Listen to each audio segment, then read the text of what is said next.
You feel productive. Your watch buzzes. You've earned the right to feel good about yourself. And everywhere you look, people are telling you walking is better than running anyway. But here's the uncomfortable question no one asks. If walking is so good, why does belly fat stay exactly where it is? Because what most people don't realize is this. It's not how much you walk.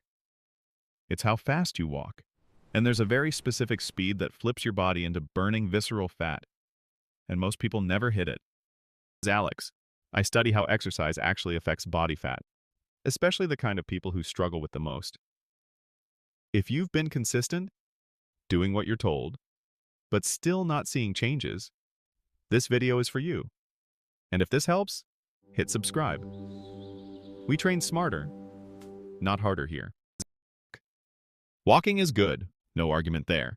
Studies consistently show that people who walk regularly have better blood sugar control, lower cardiovascular risk, and improved mood and sleep. But none of that automatically means belly fat loss. Here's what most people don't realize. Your body doesn't burn fat equally.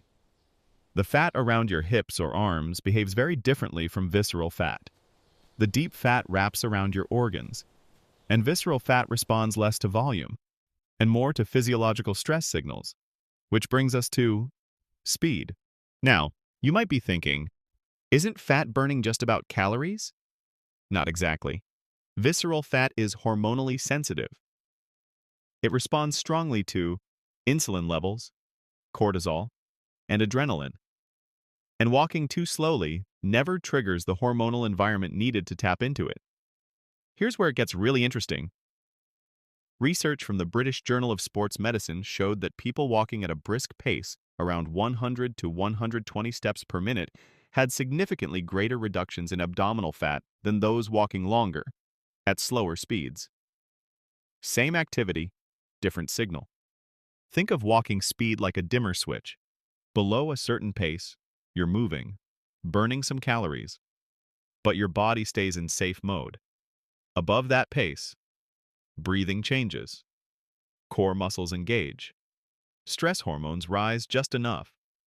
That's the signal visceral fat responds to.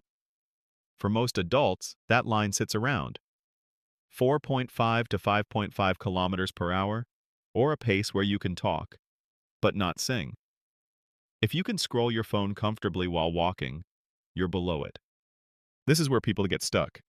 Your smartwatch rewards step count, time spent moving. It does not reward intensity accuracy. So, psychologically, you feel successful. Biologically, nothing changes. And this is why consistency alone doesn't work. Same activity, different signal. Consistency without the right signal just reinforces the wrong habit. Here's the practical part. You don't need longer walks. You don't need incline. You don't need running. Do this instead. The 10 to 20 minute brisk block. Walk at a pace where your breathing is noticeably faster.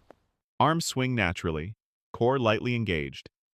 You could answer a question, but not tell a story. That's it. One block after meals works even better, because insulin is already elevated. This isn't about punishment. It's about precision. That's what training smarter actually looks like. Here's something most fitness advice ignores. People don't fail because plans are hard. They fail because feedback is delayed. Walking at the right speed feels different immediately, changes posture, improves digestion, reduces bloating within days. Those quick wins keep people consistent, and consistency is what makes visceral fat finally respond. Yes, I know, you already have a few objections in your head. You're probably thinking, isn't running better? Not if it spikes cortisol and kills consistency. What about incline walking?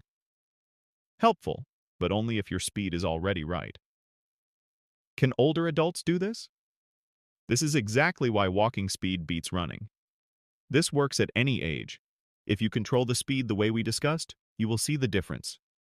If you've been walking faithfully but not seeing changes, it's not your discipline, it's the signal. Fix the speed. Keep it simple. And let your body do what it's designed to do. If this helped you see walking differently, hit subscribe. And if you want the next video in this series, where I break down why walking after meals beats fasted cardio, make sure notifications are on. Train smarter, not harder.